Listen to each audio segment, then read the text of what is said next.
Welcome to FSM Interviews. My name is Christian Anderson, and I, as well as Katerina Abderholden, run a little local arts journal. And as COVID hit and everything closed down, we needed to find a way to kind of share what our creative community is doing. And so we started this interview project. Today we have two members from our Fox Valley Symphony Orchestra who will be joining us, answering questions and talk about what they do. There'll be time at the end of this for anyone in the, any participants that would like to ask any questions directly.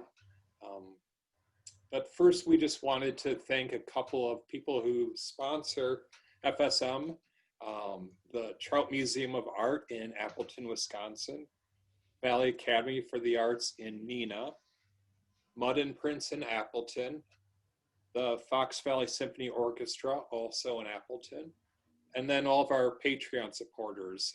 Every month we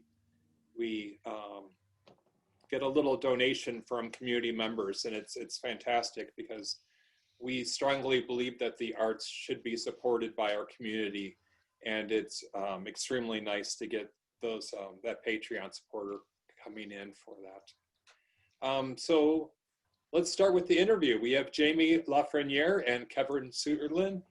Jamie is the executive director of the Fox Valley Symphony Orchestra, and then Kevin is the music director as well as the conductor. So how are you two doing today? Let's start with that kind of a question. We're doing good. We're doing good. Thanks for having us here. Yeah, doing great. Thank you very much. Excited to be together with you today. Good, thank you. Before we start asking some questions, do you just want to introduce yourselves and talk about what you do with the symphony and yeah. Kevin, you go first. You're awesome. You go first, ladies. So I'm Jamie. I'm the executive director. I've been with the symphony for 12 years now and transplanted to Appleton, Wisconsin from Michigan. And I just love this community. I just love it. The arts scene here is just incredible. When I started to look for places to live, I couldn't believe how much arts were going on and how many nonprofits were hard at work in Appleton and in Fox Valley. So I'm just delighted to be a part of this region. I think we all have a lot to be proud of. Yeah, true, Jamie. And I'm Kevin Sütterlin.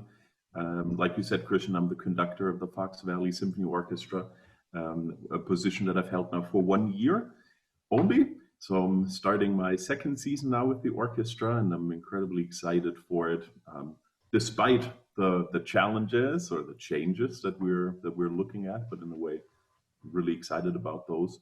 I can only echo what Jamie said, that this community is so vibrant when it comes to the arts. And I've known about Appleton for several years, actually, because I have a very close friend in town who teaches at Lawrence, Copeland Woodruff, the director of opera at Lawrence Conservatory.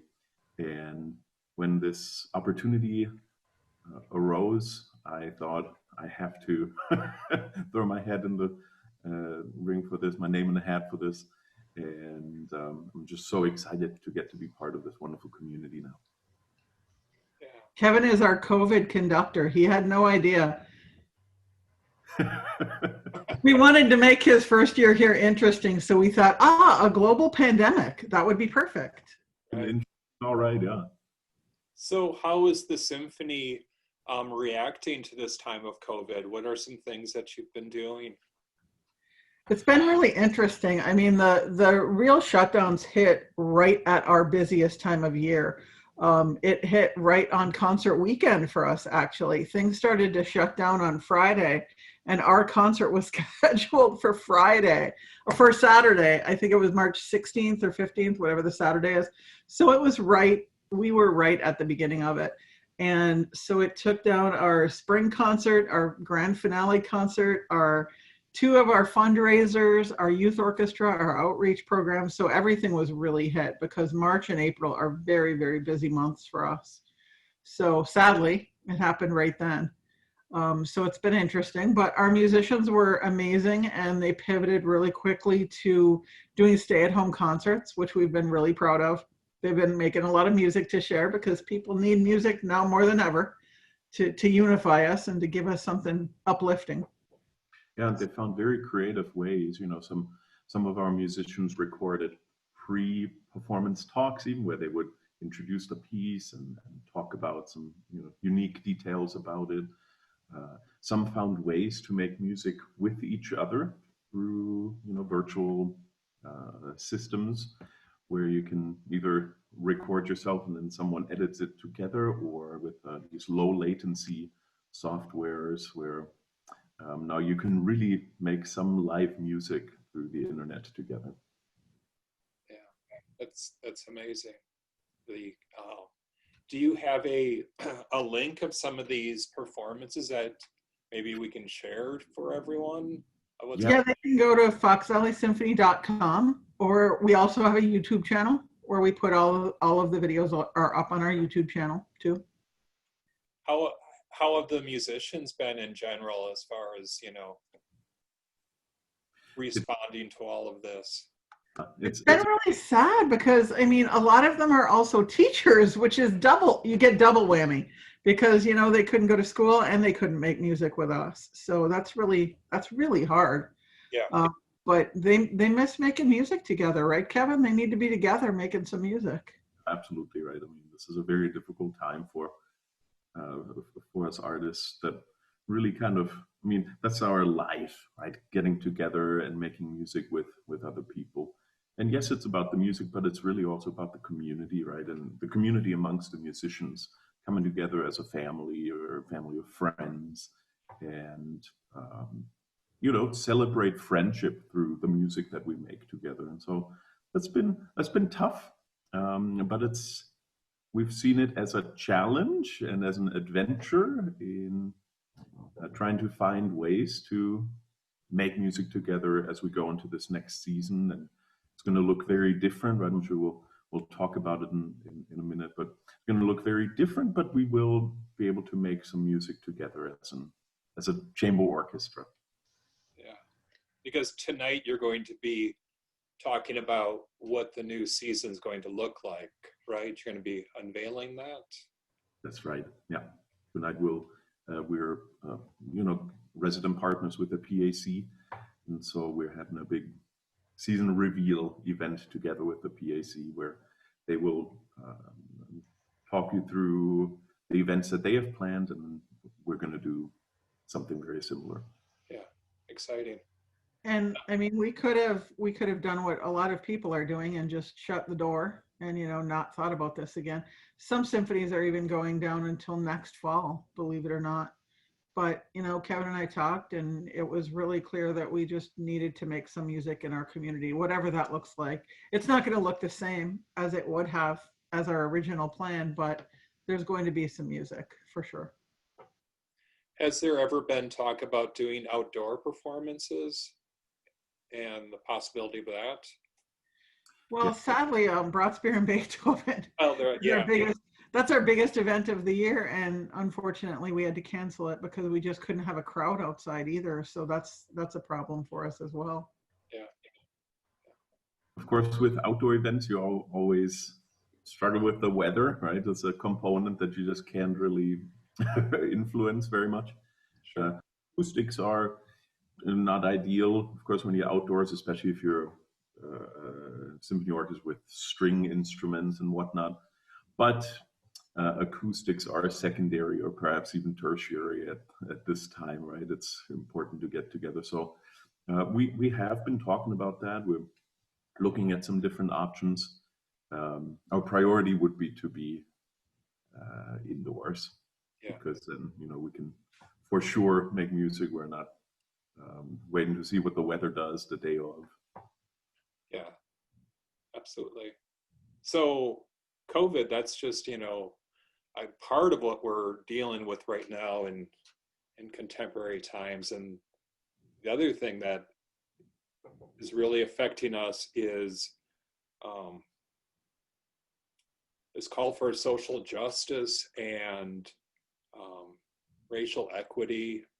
Mm-hmm. And it's really interesting, you know, how we're having to deal with all these new questions.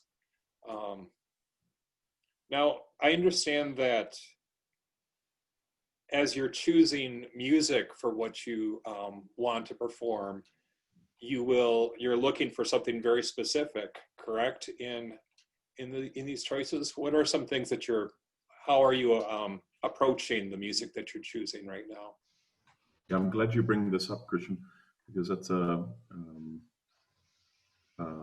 subject that's, you know, sometimes not easy to talk about, right? And it's a subject that's not easy to process as a society and as a community, but it's so important that we do. And so I think for us as a community organization that can or should start conversations and should provoke, in my opinion, and can start conversations on subjects that are otherwise a little bit more difficult to start a conversation about.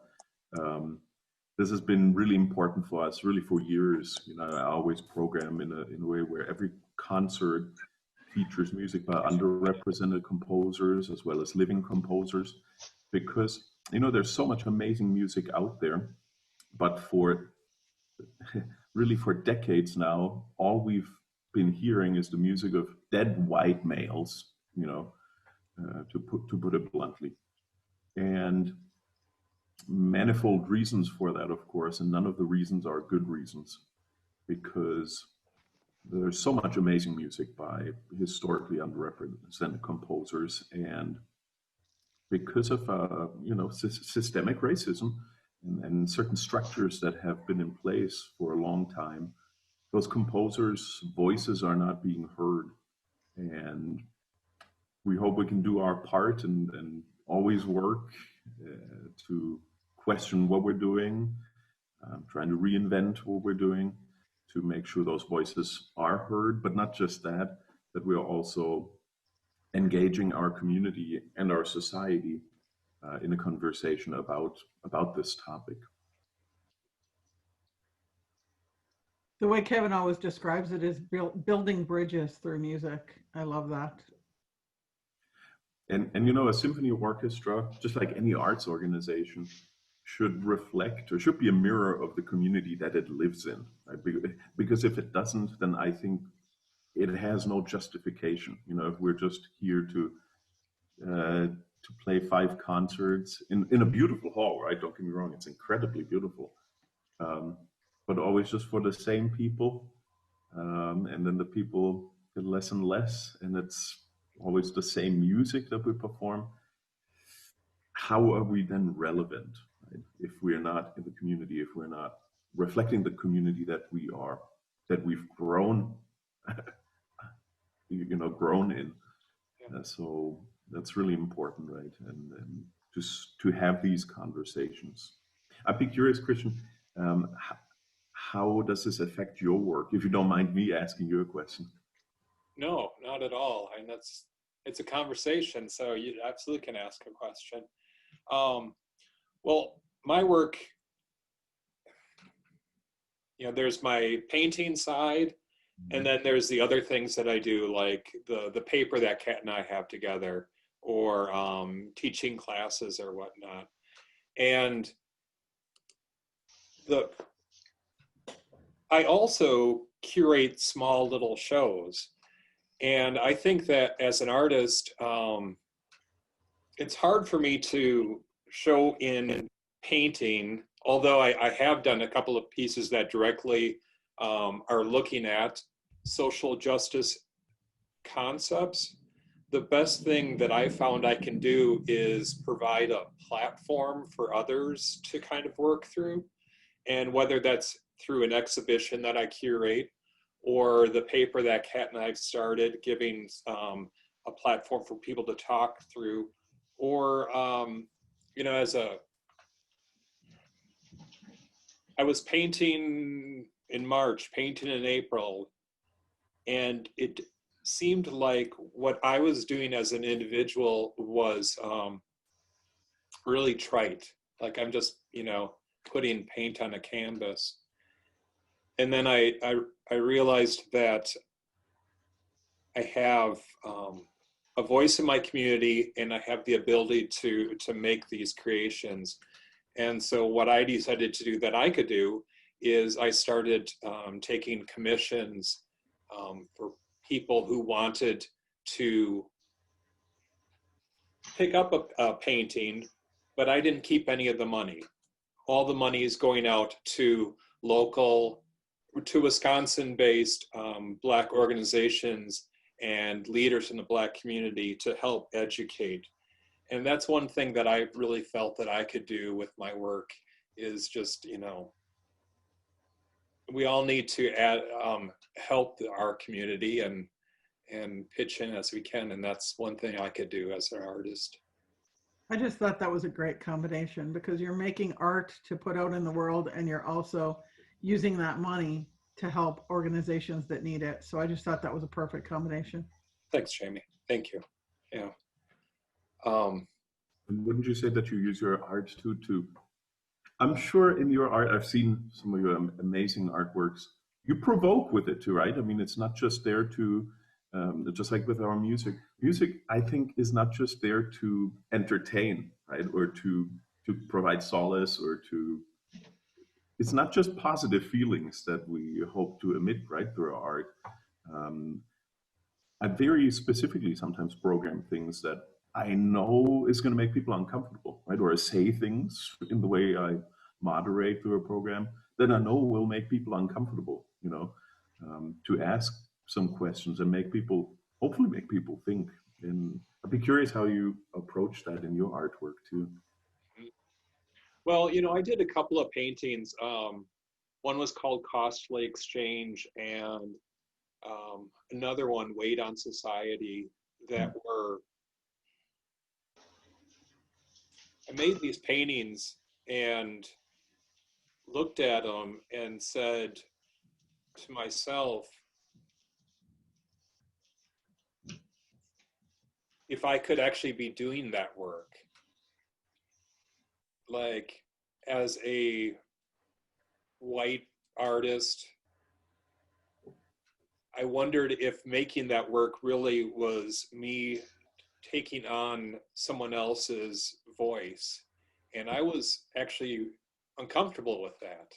Mm-hmm. And I still am kind of uncomfortable with that myself. But the best I can do is just talk from my experience and my perceptions. And I found that one of the largest things that I can do as an artist is I can put that out there, but I can't stop listening to what everyone else says, because I might be the like expert in how I see something or how I process something, but if we're not listening to the individuals who are living that, I don't think we can ever really find change in our society. Kat, you probably do some work as a choreographer and a dancer that might push some. Yeah, I mean, so for me, dance is not about my body and how I work with it. It is about the community that I work with, and the dancers and the musicians and the artists that I work with. And so that is how I kind of address this.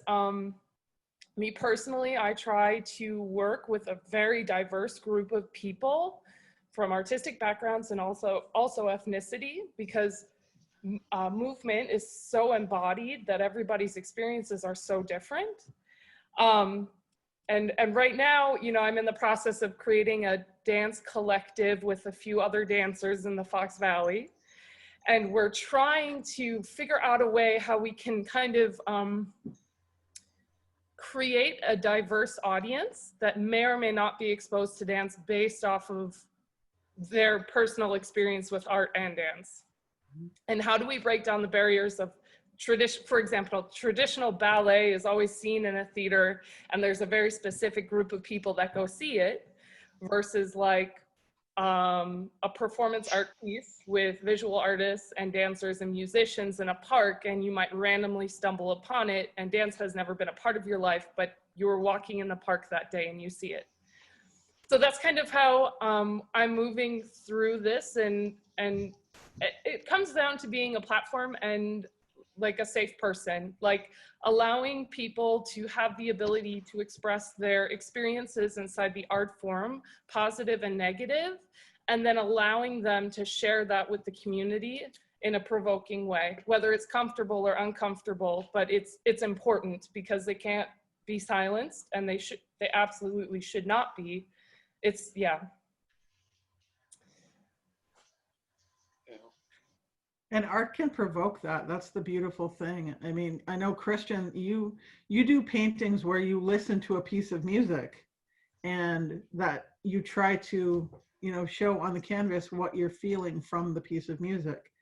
So, I mean, that's really what art is, a conversation between the mediums, you know, it all comes together, hopefully. I love what you said, Kat, about, you know, breaking down the boundaries, and especially thinking about the traditional way of how your art form has been consumed, right? It's the same with music.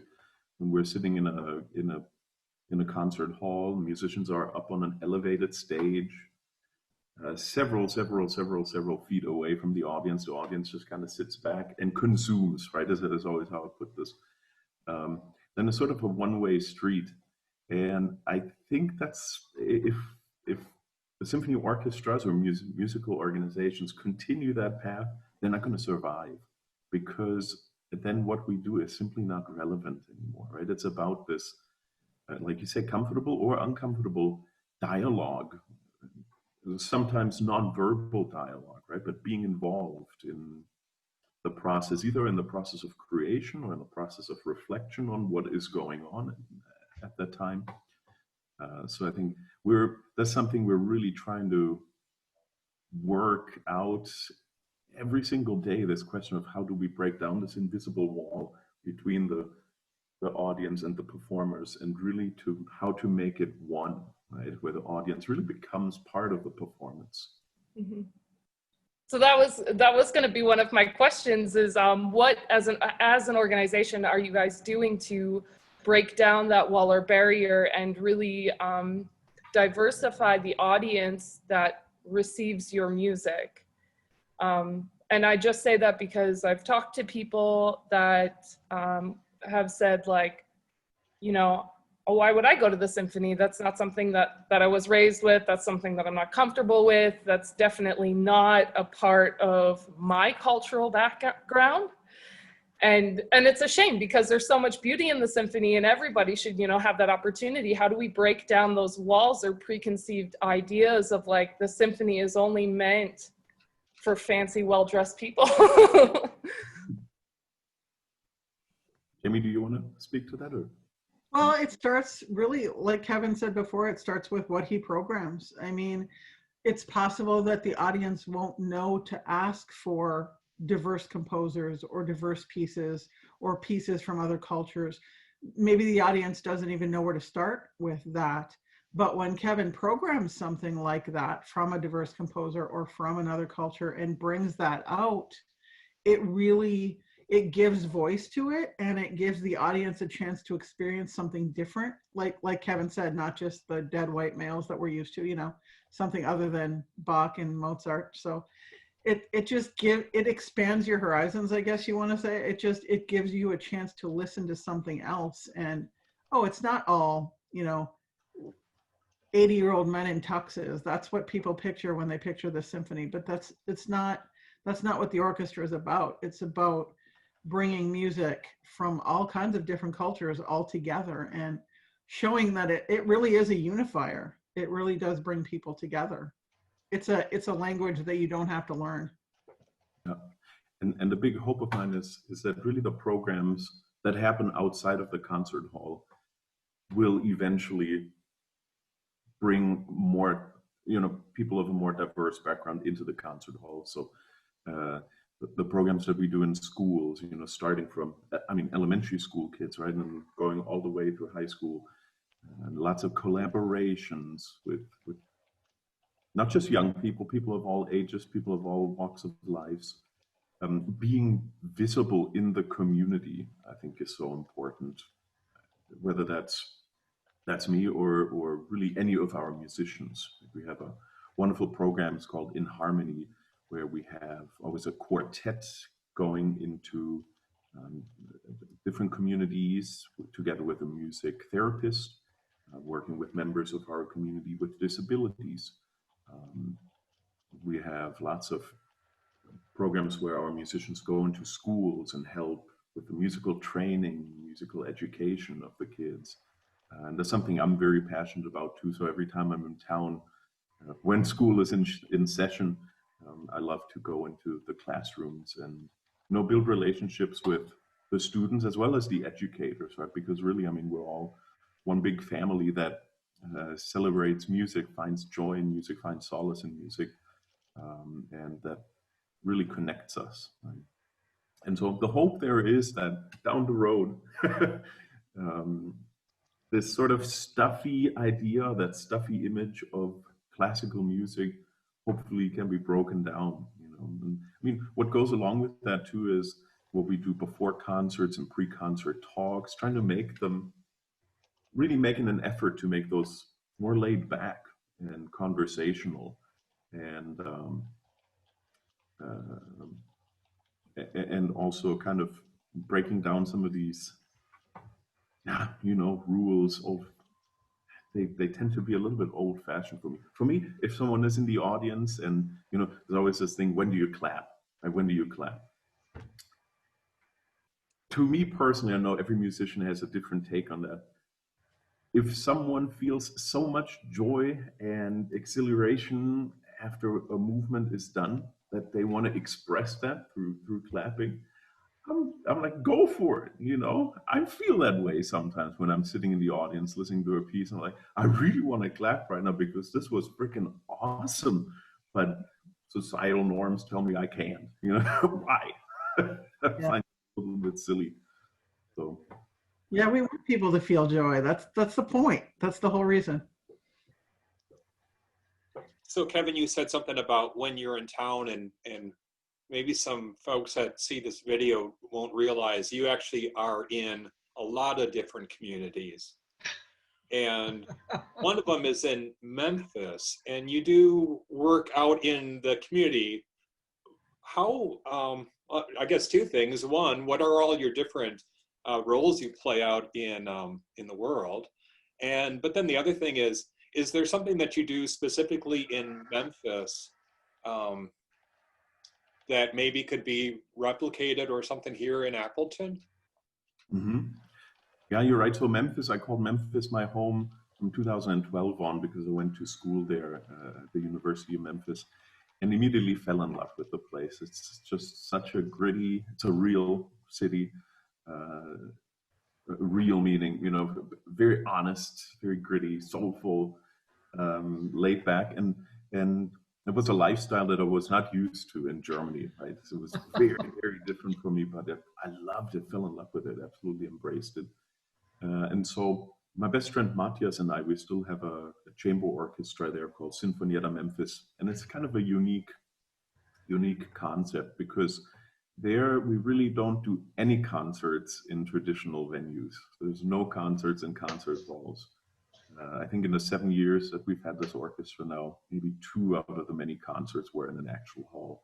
So all of our concerts are for free, and we usually hold them in churches or community centers all over town. And we do a lot of educational programs with members of communities that have not so much access to this kind of artistic offerings and educational programs and whatnot. So our musicians go and teach lessons for free. We do coachings for free. We have side-by-sides where we invite the kids or the students to sit in our orchestra and the rehearsal with us. And then, of course, all the concerts, like I said, are free. So it's again, it's all about community. And so at these concerts, we always take an intermission. And I remember one very special one in 2015 was November 2015. We had these bombings that happened in Paris, if you remember. And Matthias and I, my best friend Matthias and I, we said, we have to do something. We have to do a concert. So we called up Father Simon. He's the father there at this Catholic church we like to play at. Does 3 services every Sunday, one in English for the predominantly African-American community, one in Spanish for the Hispanic community, and then one in Vietnamese for the Vietnamese community. So an incredible person to begin with, and very pragmatic, flexible. We say, hey, Father Simon, we want to do a concert at Sacred Heart. I said, oh, okay. We said Sunday. What Sunday? Like Sunday in 3 days. And you would not believe it. This community came together and put together this most incredible candlelit concert where they built little oil lamps that you could clip onto the music stands, and there was no artificial lighting in this church. We ended with a piece by Haydn called the Farewell Symphony, where at the end, one musician after the other stands up and walks off and blows off the candle that's on the stand. And so it ended in complete darkness. Darkness was very special. One of our orchestra members who has origins in India, she gave a wonderful devotional where we speak at the beginning. We do a devotional as an orchestra in the basement where we just as an orchestral family come together and share thoughts. And then we do a devotional with the audience at the beginning. And she shared some thoughts about the Indian Festival of Light, Diwali, I think is what it's called. And it was just really, really beautiful, very meaningful. And the intermission, what I was trying to get at was the intermission that was supposed to be 15 minutes turned into almost an hour-long intermission in the basement where audience members and musicians just gathered and fostered dialogue, right? And like Jamie said, it was about building bridges. And could we have been the typical Swiss or German person that says, oh my gosh, it's 15, 16, 17 minutes over already. We got to get back. Yes, and that was sort of the natural instinct for me. But really, when you then looked around and said, oh my gosh, we're achieving exactly what we were hoping to achieve for people of all different walks of life coming together and exercise peaceful dialogue. I mean, it was the most beautiful thing in the world, you know, and so just kept going with it and then finished the concert at 10:30 or at night or something like that. Yeah, that is super beautiful. From the imagery of the musicians leaving and thinking about that silence and people sitting and just taking in the community that you were able to build at that point. And you know, it's a really wonderful thing, Kevin. Thank you. So Jamie, doing something like that and getting that kind of community support, that can be tricky. What are things that, you know, how does the symphony make connections within the community? Are there grants? Are there partners that you found? And, you know, what are some things that we can do here in Appleton to kind of raise those types of events? Well, it's kind of funny because Kevin told me about this when he was interviewing for the job, and ever since then he and I have been talking, and oh, wouldn't it be great to be out in the community more and doing church concerts like that? Wouldn't that be amazing? And doing smaller chamber, you know, bringing the musicians closer to the people, to the people in the audience, and making it more of an intimate experience. And wouldn't that be great? Well, you know, during a busy concert season, we're doing so many different things anyway. Little did we know that this, you know, I mean, as terrible as this is right now, there is a silver lining, and that it will make some of these things more possible for us. Where, you know, we couldn't fit something like that into a normal season. Well, now we don't have a normal season. So this gives us a chance to really get out there and impact some people and see some people that maybe can't come to the PAC to see us, or, you know, can't afford a ticket or to come to the PAC. So it's really going to open up some opportunities for us and some options for us to meet some new people, I hope, and to bring music at a time when people need it most.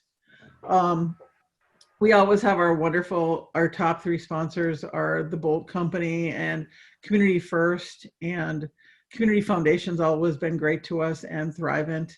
So they've continued to support the orchestra during this time.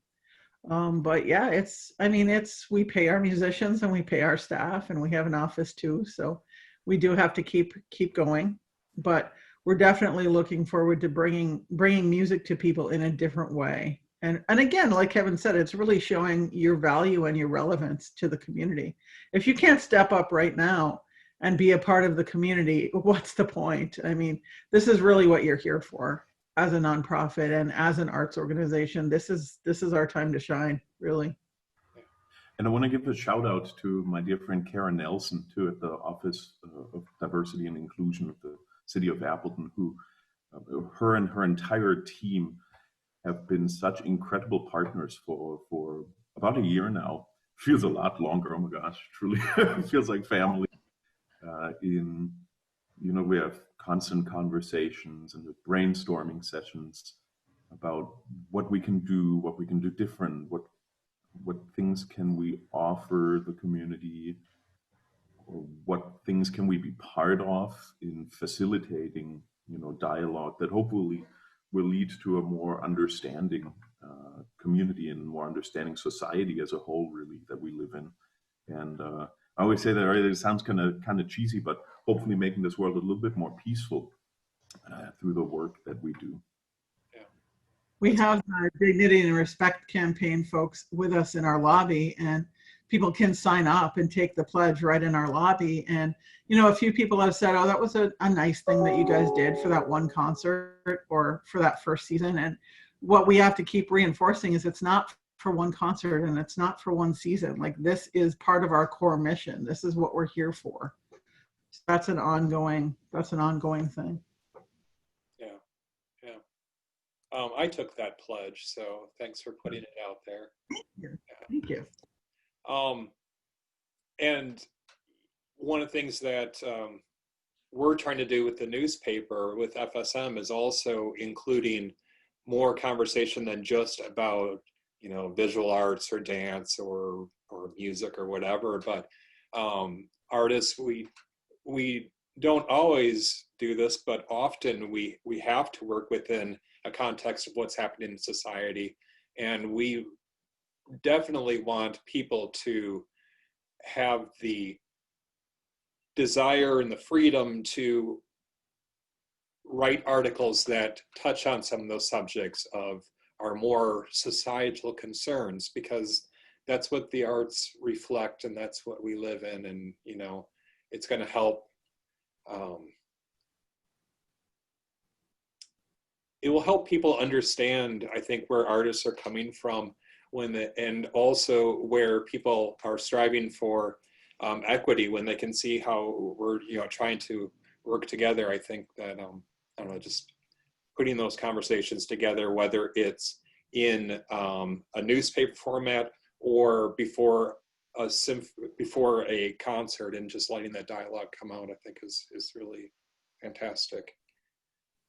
We have a question from the audience from Rana. Rana, did you want to ask your question? Hi, Rana. Hi, guys. Boy, I miss you. My bass is lonesome all these years later. Oh, geez. What particular piece of music, and this would go to anybody that's on here, on the Zoom, moves you the most? And I know that's an almost impossible question, Kevin, but is there some particular music or musician or something that, when you're really down, that brings you up and helps you feel better? That's a great question. If we look at it this way, something that really uplifts me, it would, one of the pieces we just performed, actually, that was Schumann's Renish Symphony, that first movement, is something that when I've heard it for the first time live, changed my life and changed the way I listen to music, the way I approach music, making music. Not much else gives me this much joy and, joie de vivre, and uplifts me. If we talk about something that is more internal, or that speaks to my introvert soul, something I love to listen to at the moment is a work by Florence Price It's called Adoration, originally written for the organ. It's a couple of beautiful string orchestra arrangements right now that we'll be playing this this season with the orchestra. And then also the slow movement from William Grant Still's Symphony No. 1 that we performed in our first concert this past season. Just especially the way you guys performed it, because for those of you who don't know, Rana is our longest, let's say our most experienced orchestral member. Is that right? Can I say it that way, Rana? You've been Well, I've played the longest because I've played all the full seasons, but I've been playing my bass for over 60 years. Wow. Yeah. Yeah, I don't believe it. Rana, do you have a favorite piece to play? Oh, I shouldn't have given you that question. No. It's kind of fun because every program is different. And what I'm appreciating, Kevin, is you're introducing not only the audience, but myself, who's a rather seasoned musician, and everybody to different composers, women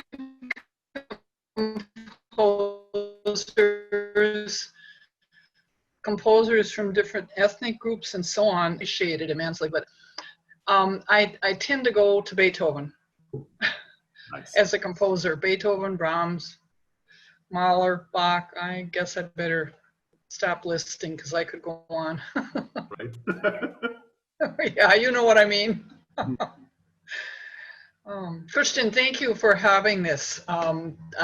It's a very helpful dialogue, and all I can say is I've lived here all my adult life, and we are, as a symphony, beyond blessed with all the support we have had over the years from so many different groups and nonprofits and players and everything, and our audience has always been so supportive, and we're still a community orchestra, even though we're pretty regional at this point. We come together, and it's like a family reunion when we have those rehearsals Wednesday, Thursday, Friday, Saturday, and the concert Saturday night. It's just like one long reunion, and I miss it. Nights after rehearsal, we have our social hour. Yeah.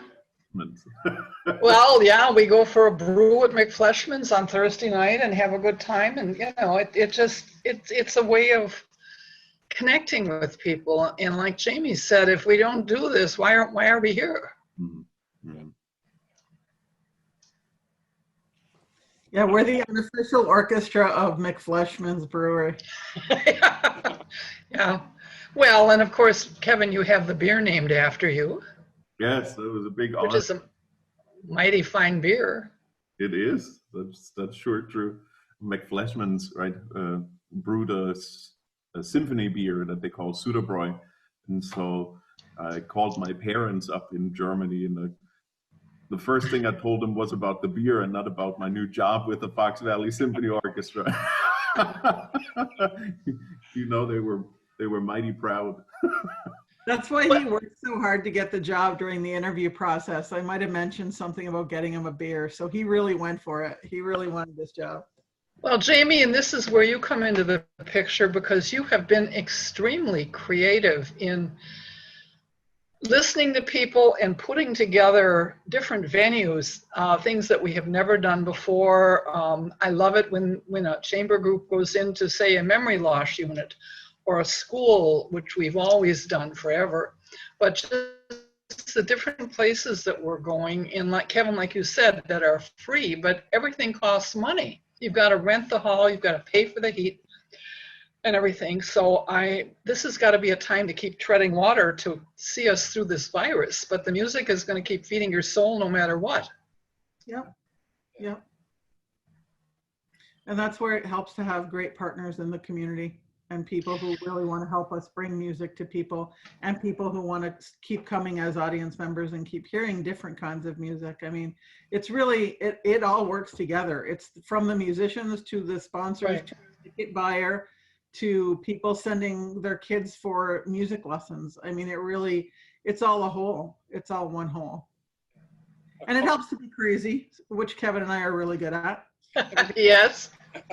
But I mean, Especially- like, when I started here, I kind of drove everybody crazy when I first started here because my least favorite phrase is, well, we've always done it that way.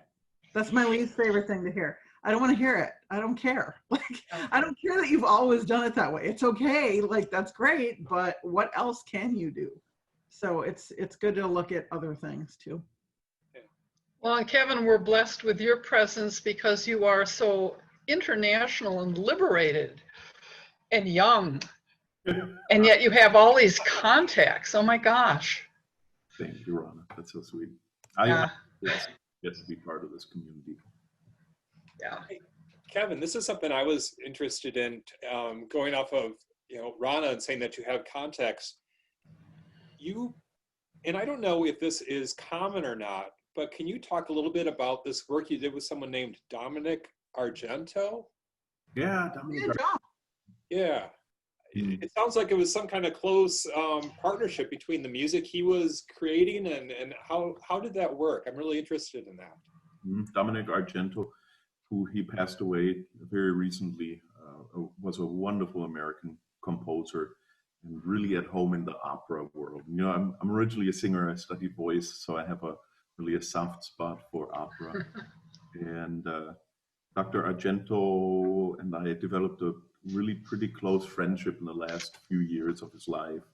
He lived in Minneapolis, had a gorgeous home. He was a Tuscan, an Italian at heart, and had this incredibly beautiful Italian artwork all over his house there.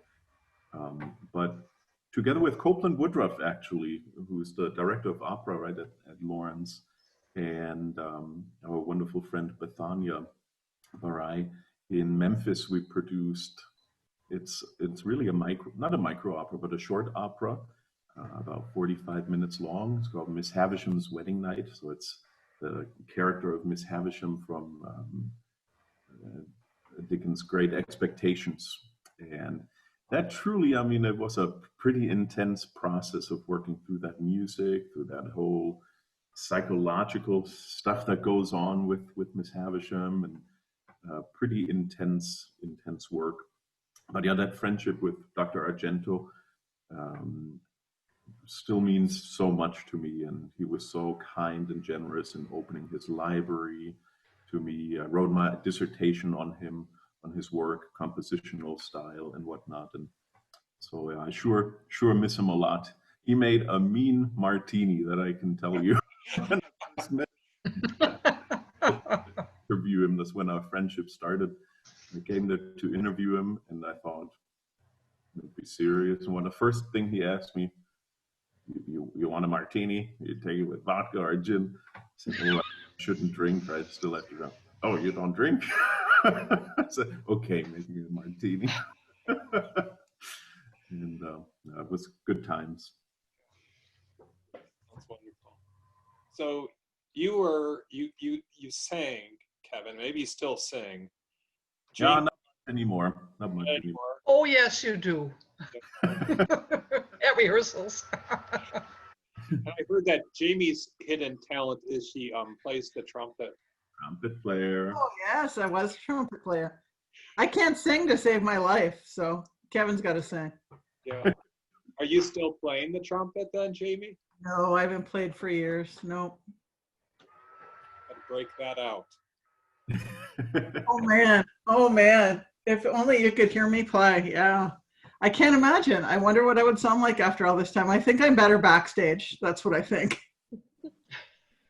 Well, we all appreciate the work that you do, Jamie, for the symphony and for our community. You might just call it the backstage, but my goodness, you let this whole thing survive. So thank you very much for what you do. It's worth it. We all pull together to make it happen. So it's worth it. Thank you. Oh, absolutely.